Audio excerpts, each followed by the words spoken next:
बार्शी तालुक्यातील ज्योतिबाची वाडी येथील गायरान आणि ग्रामपंचायत हद्दीतील जमिनीवरील कथित अतिक्रमण हटवण्याच्या मागणीसाठी उजनी धरणात सुरू केलेले सोलापूर जिल्हा राष्ट्रवादी काँग्रेसचे सरचिटणीस नागेश चव्हाण यांचे जलसमाधी आंदोलन अखेर प्रशासनाच्या लेखी आश्वासनानंतर मागे घेण्यात आले।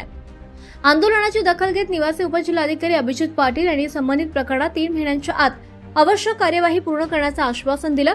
तसंच ग्रामपंचायतीने सर्व कथित अतिक्रमणधारकांना नोटीसा बजावून ग्रामपंचायतीच्या मासिक बैठकीत ठराव मंजूर करून नियमानुसार अतिक्रमणे हटवण्याची प्रक्रिया राबवण्यात येईल असं लेखी पत्र नागेश चव्हाण यांना देण्यात आलं। गेल्या अनेक महिन्यांपासून नागेश चव्हाण यांनी या प्रकरणी पंचायत समिती, ग्रामपंचायत, महसूल विभाग आणि पोलीस प्रशासनाकडे वारंवार निवेदनं देत कारवाईची मागणी केली होती। मात्र ठोस निर्णय न झाल्यानं त्यांनी उजनी धरणात जलसमाधी आंदोलन सुरू केलं होतं।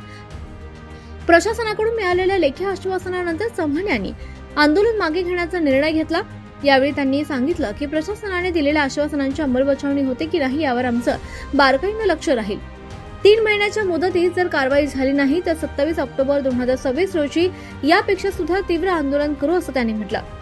या आंदोलनामुळे ज्योतिबाची वाडीतील कथित अतिक्रमणाचा प्रश्न पुन्हा एकदा ऐरणीवर आला असून आता प्रशासन आणि ग्रामपंचायत दिलेल्या लेखी आश्वासनाची प्रत्यक्ष अंमलबजावणी करतात का याकडे ग्रामस्थांसह संपूर्ण बार्शी तालुक्याचे लक्ष लागलंय। नमस्कार, मी मागील 1 ते 1.5 महिन्यापासून मोजे ज्योतिबाची वाडी जवळ नंबर 2 तालुका बार्शी या ठिकाणी जे अतिक्रमण झालेलं आहे त्या अनुषंगाने वारंवार तक्रार दिल्या होत्या। त्या अनुषंगाने काल 10 जुलै रोजी मी उजनी धरण या ठिकाणी जलसमाधी आंदोलनाला गेलो होतो। त्या ठिकाणी मला टेंभुर्णी पोलीस स्टेशनचे काही पोलीस अधिकारी व वैराग पोलिसांचे पोलीस कॉन्स्टेबल इंगोले साहेब यांनी माझे संपर्क करून मोजे ज्योतिबावाडी येथील ग्रामसेवक यांनी एक लेखी स्वरूपात पत्र दिलेलं आहे। त्या पत्रामध्ये असा उल्लेख आहे की नोटीस दिलेल्यापासून कमीत कमी 3 महिन्याचा कालावधी हे अतिक्रमण करण्यासाठी लागत आहे।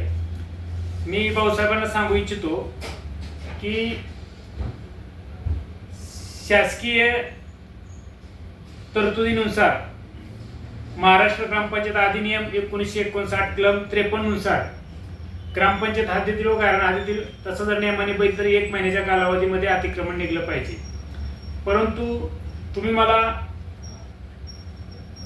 रिक्वेस्ट केली की बाबा जनगणनेचं काम चालू आहे त्यामुळे थोडा टाइम लागेल। तुम्ही मला सांगितलेलं आहे की मी पुढील 2 ग्रामसभेच्या ग्रामसभा घेऊन तुमचा अर्ज निकाली काढतो। भाऊसाहेब, आपणास विनंती आहे, तुम्ही 2 महिने म्हणलात तरी मी आपणास 3 महिन्याचा कालावधी देत आहे।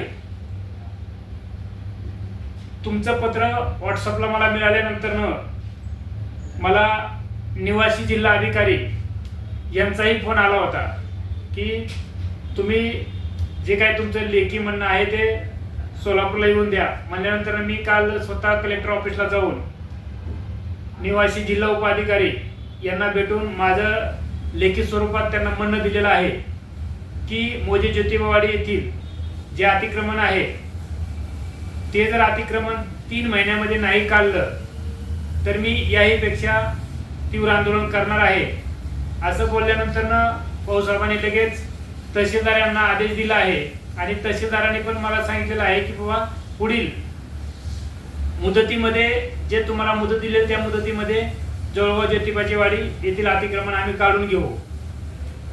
मी सर्वांना विनंती करतोय, जर का मुदतीमध्ये अतिक्रमण नाही काढलं तर याहीपेक्षा तीव्र आंदोलन मी 27/10/2026 ला करणार आहे। जय हिंद, जय महाराष्ट्र।